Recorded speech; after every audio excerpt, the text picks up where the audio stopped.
सरकारने ह्या विषयामध्ये लक्ष नाही घातला तर आम्ही आमच्या पद्धतीने दहीहंडीच्या दिवशी दहीहंडीला खेळू, नक्कीच खेळू, नक्कीच।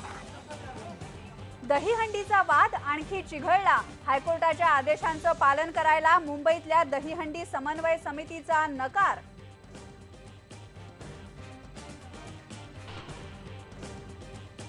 विधान परिषद निवडणुकीवरून आघाडीमध्ये बिघाडी।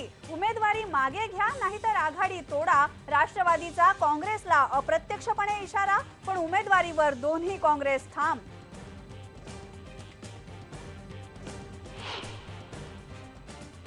आभार मानायचे की त्यांनी प्रत्येक वेळी जी अनबायस स्टोरी आणि सत्य त्यांनी समोर दिलेलं आहे आणि त्यामुळे मला अभिमान आहे। मॉडेल तरुणीवर बलात्कार प्रकरणी डीआयजी सुनील पारसकर यांना अटकपूर्व जामीन मंजूर। सेशन्स कोर्टाचा निर्णय।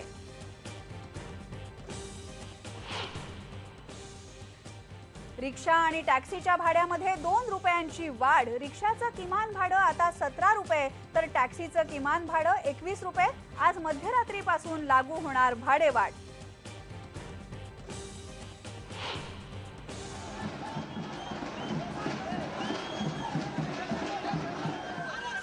विधानसभा निवडणुकीच्या पार्श्वभूमीवर वेगवेगळ्या समाजाच्या आरक्षणाच्या मागण्यांना जोर।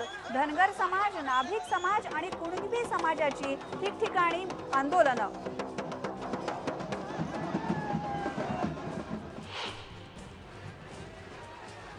मराठवाड्यामध्ये पाऊसच नसल्यामुळे शेतकऱ्यांचे हाल आणि तीव्र पाणी टंचाई। कोरडा दुष्काळ जाहीर करण्याच्या मागणीसाठी राजकीय पक्षांची आंदोलनं।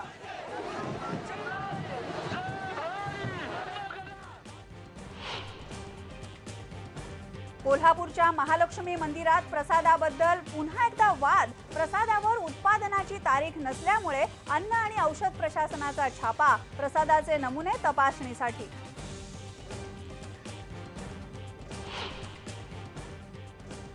आणि घुमानमध्ये 3, 4 आणि 5 एप्रिलला होणार अखिल भारतीय मराठी साहित्य संमेलन। थंडीमुळे संमेलन जानेवारी ऐवजी एप्रिलमध्ये।